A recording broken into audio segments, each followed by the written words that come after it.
사무엘상 14장. 하루 정도 지났을 때 사울의 아들 요나단은 자기 곁에서 한 젊은 호위병에게 저 계곡을 건너서 블레셋 사람의 진지로 가자 하였다. 그러나 그는 그 사실을 자기 아버지에게 알리지 않았다.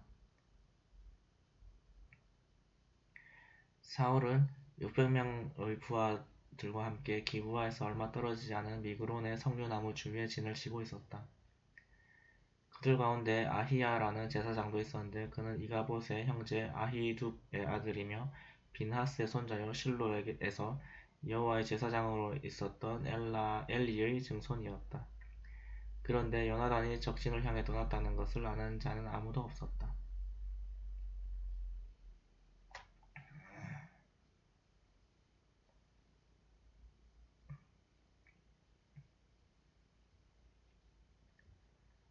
블레셋 진지까지 가려면 요나단은 보세스와 세네라는 두 개의 험한 바위 사이에 있는 좁은 통로를 지나가야만 했다. 북쪽에 있는 바위는 믹마스를 향하고 남쪽에 있는 바위는 게바를 향해 우뚝 솟아 있었다. 요나단이 자기 호위병에게 말하였다. 여호와를 알지 못하는 저 이방인들에게로 가자. 아마 여호와께서 우리를 위해 기적을 베푸실 것이다. 여호와의 구원은 사람이 많고 적은 것에 달려있는 것이 아니다. 좋습니다. 당신이 무엇을 하든지 내가 전적으로 당신을 따르겠습니다. 됐다. 그러면 우리가 건너가서 블레셋 사람들에게 우리 모습을 드러내 보이자. 만일 그들이 우리를 보고 거기에 섰거라 당장 죽여버리겠다 하면 우리는 서서 그들을 기다려야 한다. 그러나 그들이 이리 올라오너라 하면 그것은 여호와께서 그들을 우리 손에 넘겨주셨다는 신호가 되므로 우리가 올라가야 할 것이다.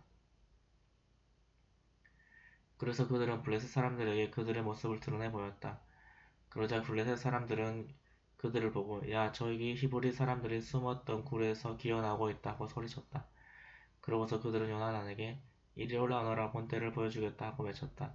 그때 요나단이 자기 호위병에게 나를 따라 올라오너라 여호와께서 저들을 이스라엘 사람의 손에 넘겨주셨다 하고 기어 올라가자 그의 호위병도 뒤따라 올라갔다.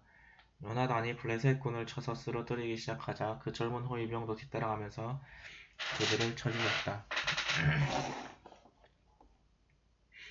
그들은 약 2000평방미터 정도의 지역 안에서 처음으로 20명가량의 블레셋 군을 죽였다. 갑자기 블레셋 군이 무서운 공포감에 사로잡혀 진지와 들과 전초지에 있는 자들과 특공대가 모두 떨기 시작하자 땅이 진동하며 일대 혼란이 일어났다. 기브아에 있던 사울의 관측병이 바라보니 수많은 블레셋 군이 큰 혼란 가운데서 이리저리 흩어지고 있었다.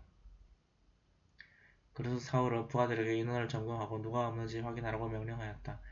그들은 인원을 점검하고 요나단과 그의 호위병이 없어진 것을 알게 되었다.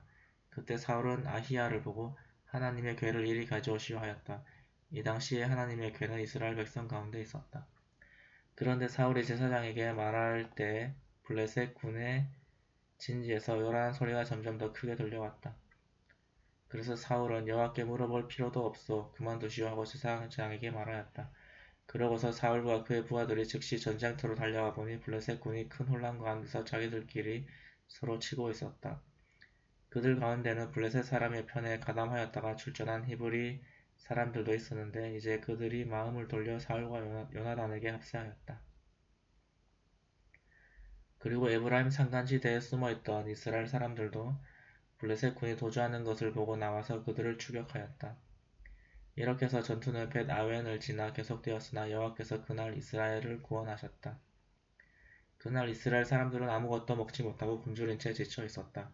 이것은 사울이 오늘 내가 원수에게 복수하기 전에 무엇이든지 먹는 자는 저주를 받을 것이다 하고 엄숙하게 선언했기 때문이었다.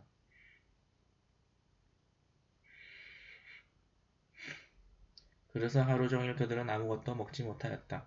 그들이 숲속에 들어갔을 때 곳곳에 꿀이 있었으나 그들은 꿀이 흐르는 것을 보고도 사울의 저주를 두렵게 여겨 감히 그것을 먹지 못하였다. 그러나 요나단은 자기 아버지의 명령을 듣지 못하였으므로 자기가 들고 있던 막대기를 내밀어 꿀을 찍어 먹었다. 그러자 그는 즉시 원기를 회복하였다.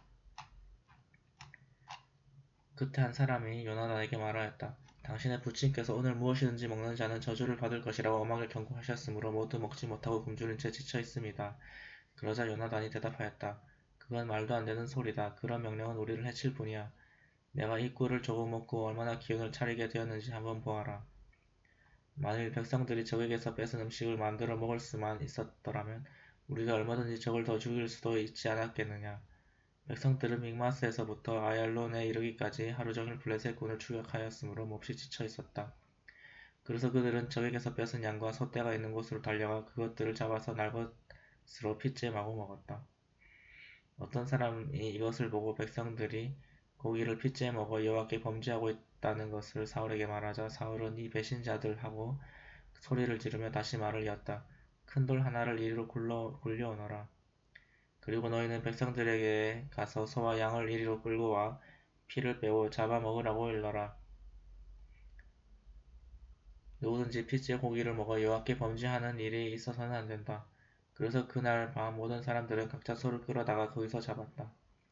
그리고 사울은 거기서 여호와께 단을 쌓았는데 이것은 그가 처음으로 쌓은 단이었다. 그때 사울이 밤새도록 블레셋 군을 추격하여 하나도 남기지 말고 모조리 죽여버리자 하자 그의 부하들은 좋습니다. 왕의 생각에 좋을 대로 하십시오 하고 대답하였으나 제사장은 먼저 하나님께 물어봅시다 하였다. 그래서 사울이 하나님께 내가 블레셋 군을 추격해야 합니까? 주께서 그들을 우리 손에 넘겨주시겠습니까? 하고 물어보았으나 하나님은 그날 아무 대답도 하지 않으셨다. 그러자 사울은 백성의 지도자들에게 말하였다. 무엇인가 잘못되었소. 이 일이 누구 죄 때문인지 한번 알아봅시다. 이스라엘을 구원하신 여호와의 이름으로 맹세합니다. 만일 죄를 범한 자가 내 아들 요나단이라 할지라도 그는 반드시 죽음을 당할 것이요. 그러나 한 사람도 그의 말에 대답하는 자가 없었다. 사울이 백성들에게 요나단과 나는 이쪽에 서 있을 테니 여러분은 모두 저쪽에 서 있으시오 하자 그들은 왕의 생각에 좋을 대로 하십시오 하고 대답하였다. 그때 사울이 이렇게 기도하였다. 이스라엘의 하나님 여호와여 어째서 내 질문에 대답하지 않으십니까? 잘못된 것이 무엇입니까? 요나단과 나에게 죄가 있습니까? 아니면 백성들에게 죄가 있습니까? 여호와 하나님 누구에게 죄가 있는지 보여주소서.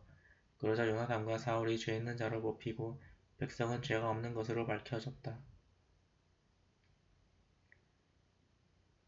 다시 사울이 나와 요나단 사이에서 뽑아라 하자 요나단이 죄 있는 자로 뽑혔다. 그때 사울이 요나단에게 말하였다. 네가 무슨 짓을 했는지 나에게 말하라. 막대기 끝으로 꿀을 조금 찍어 먹은 것밖에 없는데 이제 내가 죽어야 합니까? 그렇다 요나단 너는 반드시 죽어야 한다. 그렇지 않으면 하나님이 나를 쳐서 죽이시기 원한다. 그러나 백성들은 사울에게 이스라엘이 승리한 뒤처럼 큰 공을 세운 요나단이 죽어야 합니까? 그건 안 될 말씀입니다. 우리는 그가 머리털 하나라도 잃지 않게 할 것을